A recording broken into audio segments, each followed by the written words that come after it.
Today we're going to take a quick look at assembling a turning blank. We're going to start by preparing our lumber and then just gluing it together with some clamping pressure. Welcome to Turning Stitches, I'm Sean. We help woodturners learn the craft to begin creating fun projects faster. This video is a quick supplement to our lesson 4 where we're going to be turning a mallet. Oftentimes as woodturners, we don't have timber or a log or chunk of wood in the shop that's exactly the size that we need, so we have to put things together to create a blank. So this is just a quick hit on gluing 2 pieces of wood together to create a wood turning blank. The nice thing about this, we're not doing fine furniture making here, so we don't have to be super precise. This is going to get turned, so all we're really looking for is to get a nice flat surface. A lot of times if you've got wood that's already milled, that's been machine milled, you may be good to go. You can just apply those pieces together and you're good. This is actually some rough turned ash that I've got here. You need to plane down or sand down this surface, and you can use a couple different things. You can, if you've got a jointer in your shop, you can use it. I'm going to use my hand plane, but you can also use a belt sander or even an orbital sander. Use what you've got. But basically all you need to do is get a nice flat surface on this side and on the side you're gluing.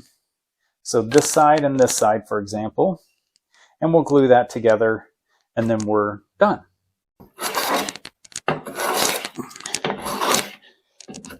Currently we're working on a series of lessons to help new woodturners learn the craft and improve their skills. The blank we're working on today is the first project in that series. We're going to be creating a mallet for your shop, which is always handy to have around your lathe. You can click the screen for the first lesson in that series, and we'll have lesson 4, which is the mallet, linked at the end of this video.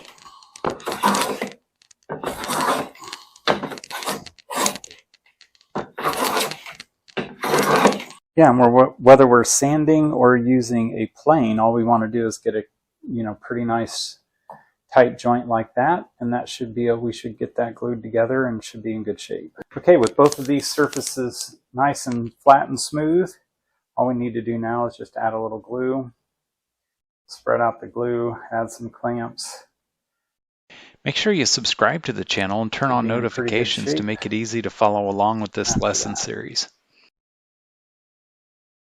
Don't necessarily have to have it on both sides. One side is good enough, and we don't need to reinforce this joint with any kind of fasteners or anything.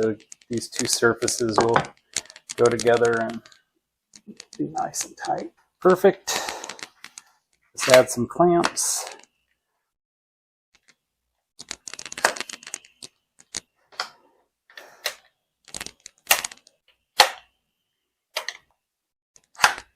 There we go. We'll let that dry overnight and we'll be ready to turn it tomorrow.